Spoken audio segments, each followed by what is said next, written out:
अखण्डमण्डलाकारं व्याप्तं येन चराचरं तत्पदं दर्शितं येन तस्मै श्री गुरुवे नमः। गुरुर्ब्रह्मा गुरुर्विष्णु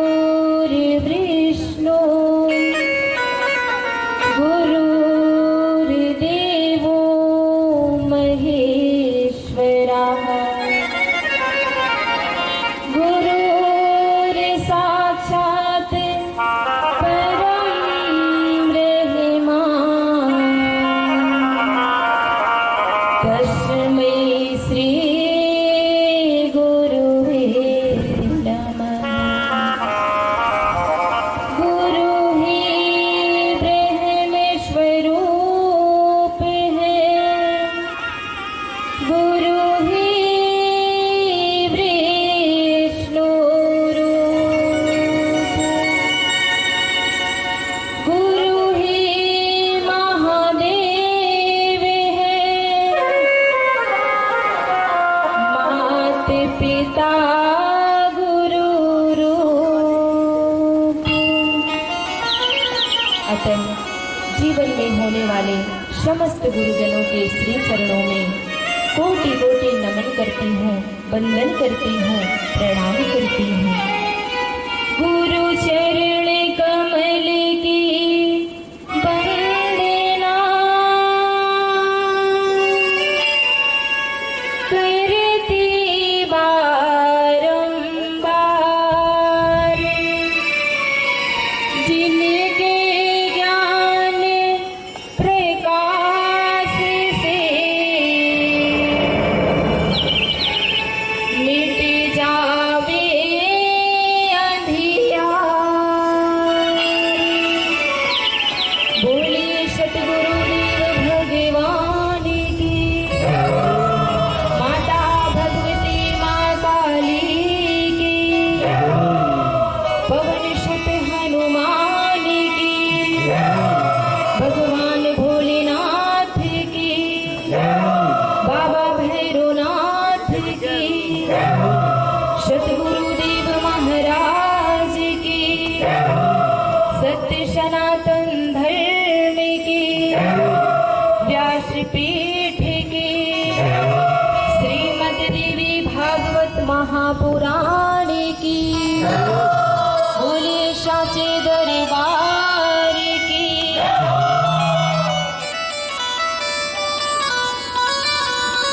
इस वल्लभ नवघर की पावन धरा पर विराजमान माता भगवती माँ काली एवं मंच पर विराजमान परम पूज्य सतगुरुदेव जी भगवान के श्री चरणों में कोटि कोटि नमन वंदन करती हूँ, प्रणाम करती हूँ।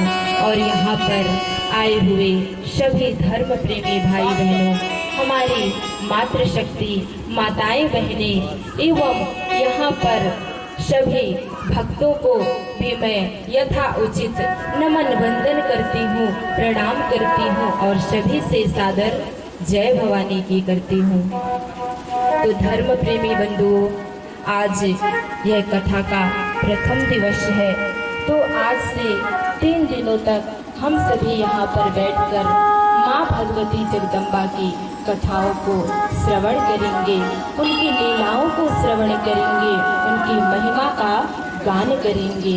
वैसे तो माँ की महिमा का गान कर पाना शेष सारद के लिए भी संभव नहीं है, क्योंकि उनके सामने तो ब्रह्मा विष्णु महेश जैसे देवता भी सदा हाथ जोड़ करके खड़े रहते हैं। तो फिर हम तो मनुष्य हैं, हम तुच्छ मनुष्यों की बात ही क्या है, लेकिन फिर भी माँ तो माँ होती है। जिस तरह से एक संसारिक माता अपने बच्चे की तोतली भाषा को सुन करके वो कितना प्रसन्न, कितना आनंदित हो जाती है, तो फिर तो वह जगत की माँ है, जगत की जननी है। बस हम सबको देरी है उन्हें पुकारने की, वह भी हम सब सबके टूटे फूटे शब्दों को सुन करके कृपा करेंगे और हमारा जीवन सुखी हो जाएगा।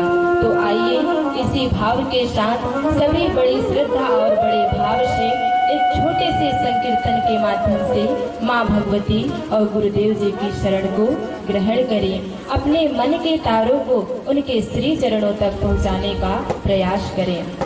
तो सभी दोनों हाथों को ऊपर उठाते हुए बड़े भाव से मैया रानी का जय घोष करेंगे। तो उठाइए सभी दोनों हाथों को और बोलिए माँ भगवती मैया की, माँ काली की, सतगुरुदेव महाराज की, महाराज की।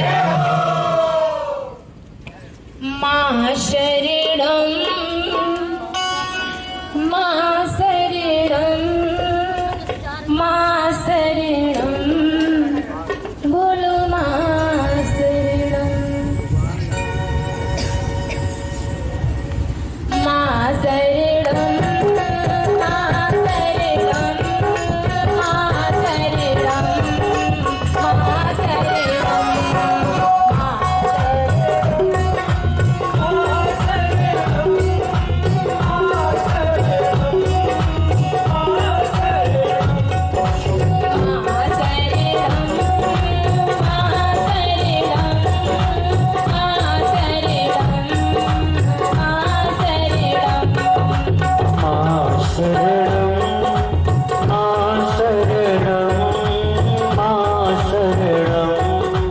माँ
आइए हम सभी कथा में प्रवेश करते हैं।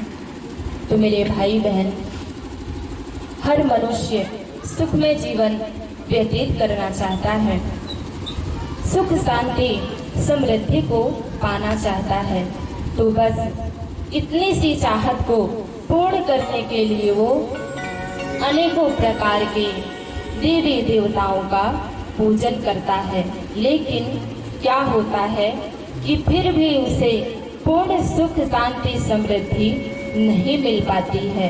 क्यों?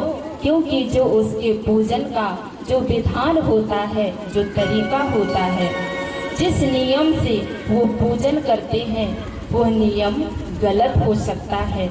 इसलिए हमें सुख शांति समृद्धि नहीं मिल पाती है। तो हमें किसका पूजन करना चाहिए, किसकी आराधना करनी चाहिए, किसके शरण में जाने से हमें पूर्ण सुख शांति समृद्धि भोग और मोक्ष सब कुछ प्राप्त हो सके। तो क्योंकि इन्हीं चारों फलों को प्राप्त करने के लिए पहले के जो बड़े बड़े राजा महाराजा होते थे, वो कंदराओं में चले जाते थे, जंगलों में चले जाते थे।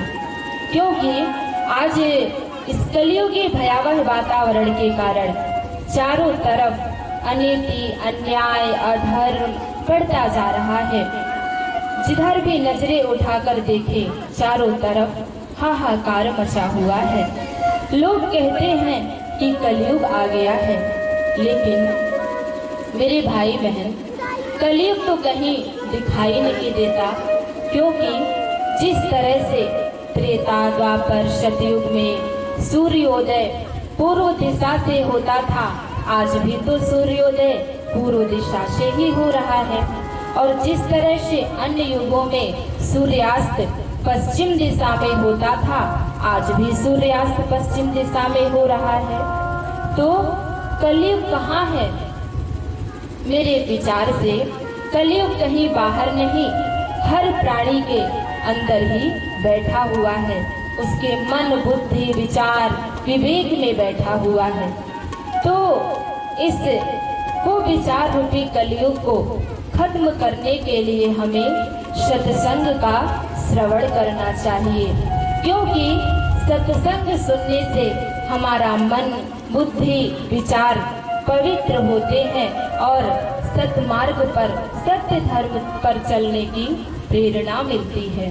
तो मेरे भाई बहन, इसलिए हमें सत्संग का श्रवण करना चाहिए। कहा गया है कि बिनु सत्संग विवेक न होई, बिना सत्संग के हमें ज्ञान नहीं मिल सकता।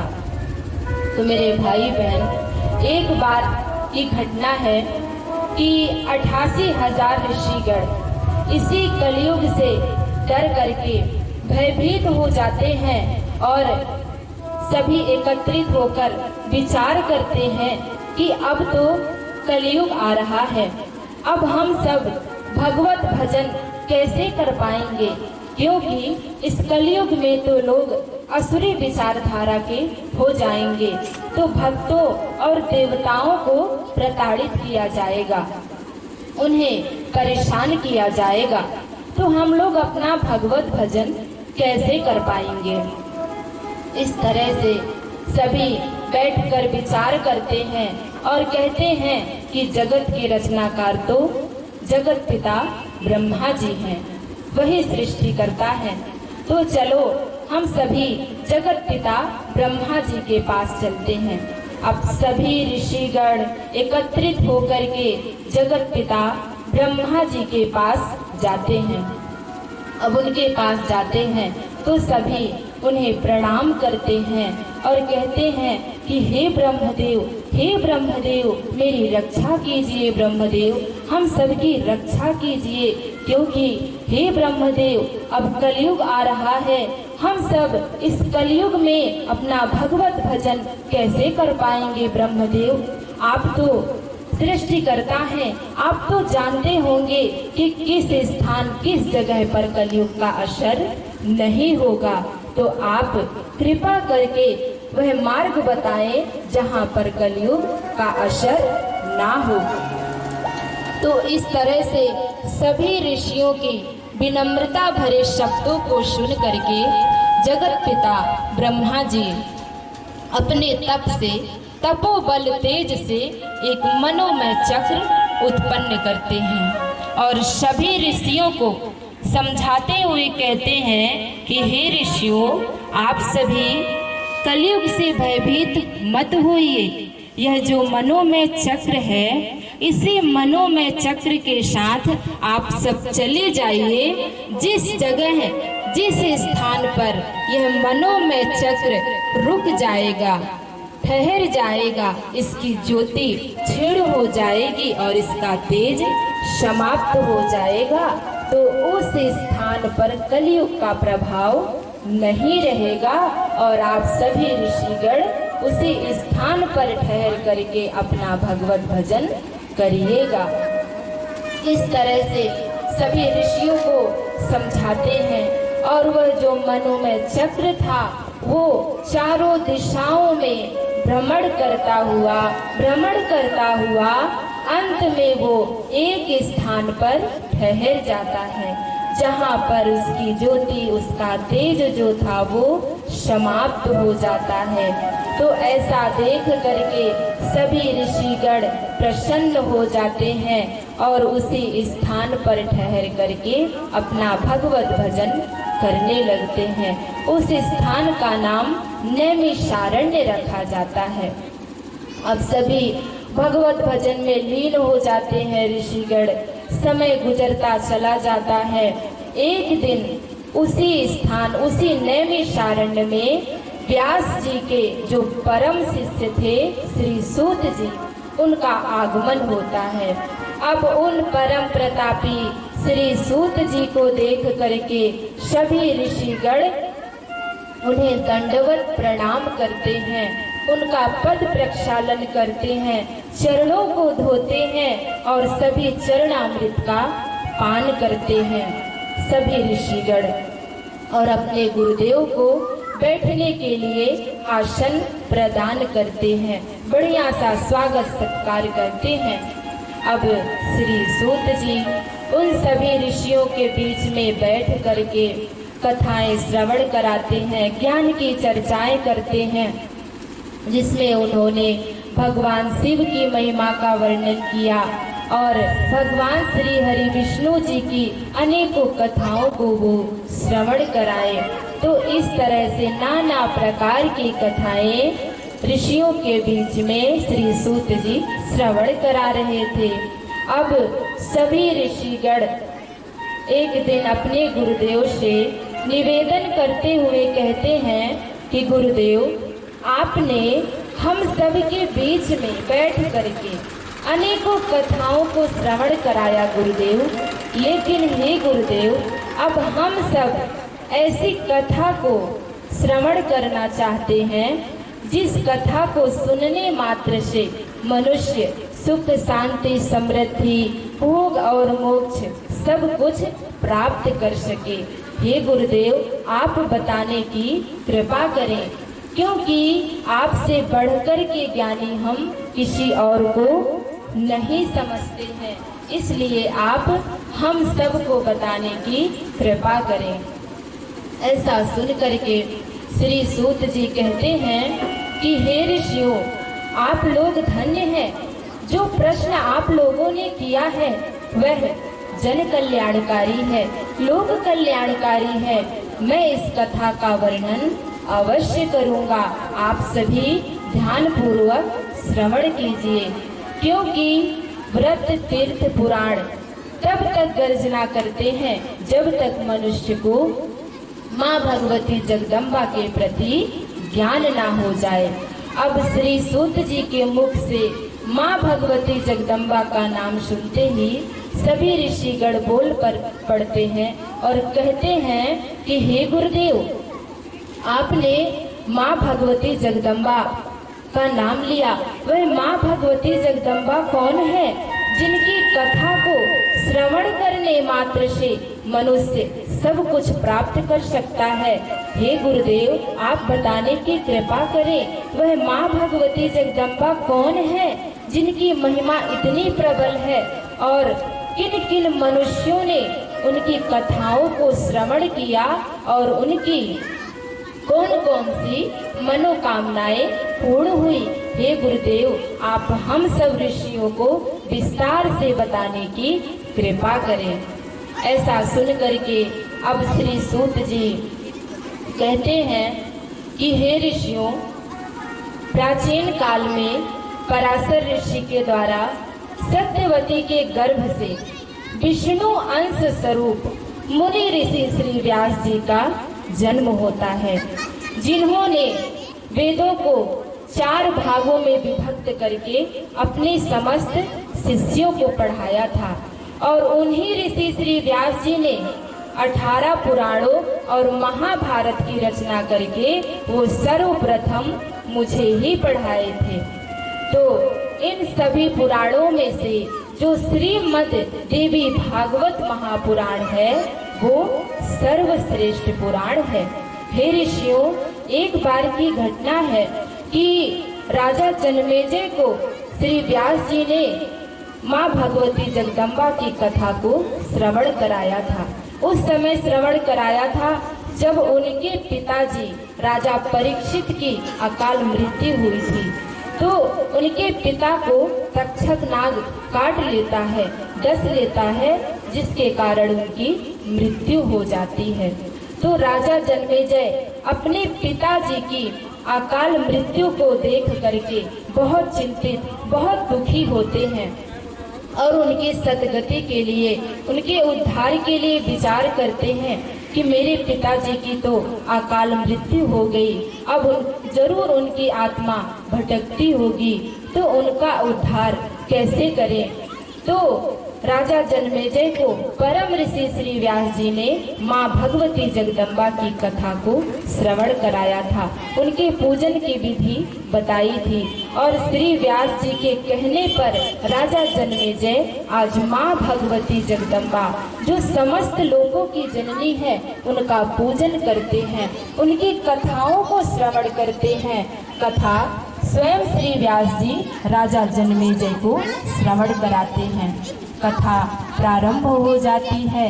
कथा के आखिरी दिन, पूर्ण आहुति के दिन, राजा जन्मेजय एक विचित्र दृश्य देखते हैं कि उनके पिता राजा परीक्षित एक दिव्य रूप धारण करके रथ में सवार होकर के माँ भगवती जगदम्बा के लोक को जा रहे थे, जिसे देख करके राजा जन्मेजय अत्यंत प्रसन्न होते हैं और वहीं माँ भगवती जगदम्बा को बारंबार प्रणाम करते हैं। बोलिए माँ भगवती जगदम्बा की।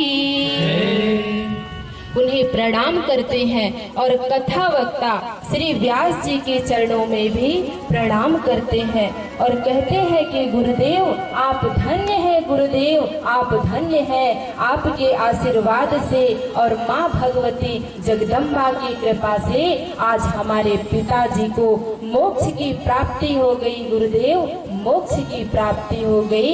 यह दृश्य मैंने स्वयं अपनी आंखों से देखा है गुरुदेव कि मेरे पिताजी रथ में सवार होकर के माँ भगवती जगदम्बा के लोक को जा रहे थे। तो प्रिय बंधुओं, इस तरह से श्री सूत जी नैमिषारण्य में 88,000 ऋषियों को माँ भगवती जगदम्बा की कथाओं को श्रवण करा रहे थे और कहते हैं श्री सूत जी कि हे ऋषियों, इन 18 पुराणों में से 18 पुराणानां मध्ये सर्वोत्तमं परं देवी भागवतं नाम धर्म कामार्थ मोक्षदम्। इन 18 पुराणों में से जो श्रीमद् देवी भागवत महापुराण है वो सर्वश्रेष्ठ पुराण है। अतः जो भी मनुष्य कलयुग में भी रह करके भोग और मोक्ष, सुख शांति समृद्धि को पाना चाहता है तो उसे श्रीमद् देवी भागवत का पाठ करना चाहिए और माँ भगवती जगदम्बा की आराधना करनी चाहिए। निश्चित ही माँ भगवती जगदम्बा की कृपा से उन्हें सब कुछ प्राप्त हो जाएगा, सुख शांति समृद्धि भोग और मोक्ष और चारों फलों की उन्हें प्राप्ति हो जाएगी। और श्री सूत जी कहते हैं कि हे ऋषियों, इतना ही नहीं, माँ भगवती जगदम्बा की कथा को तो अमृत से भी बढ़कर के माना गया है, क्योंकि सुधाम पिबन्नेके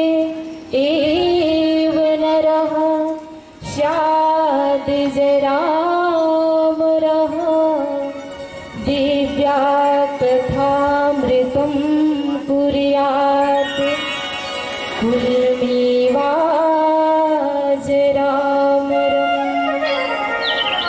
इसलिए अमृत से भी बढ़ करके माना गया है, क्योंकि अमृत का पान करने से तो केवल और केवल जो पीता है, पीने वाला व्यक्ति ही अमर हो सकता है।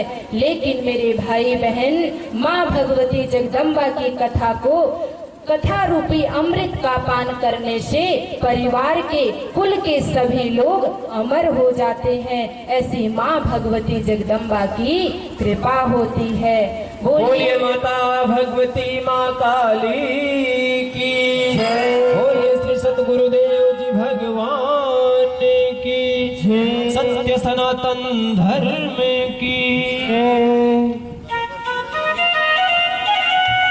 मेरे भाई बहन, माँ भगवती जगदम्बा की ऐसी कृपा होती है, और जो भी भूत प्रेत से परेशान हो, पीड़ित हो, दुखों से परेशान हो, मनुष्य के पास चाहे जितनी भी विषम परिस्थिति हो, बड़ा से बड़ा संकट हो, लेकिन यदि वह माँ भगवती जगदम्बा की आराधना करता है, उनका पूजन करता है, और जिस घर में नित्य प्रतिदिन सुबह शाम माँ भगवती जगदम्बा की आराधना होती है, उनका पूजन होता है, तो वह घर तीर्थों के समान हो जाता है।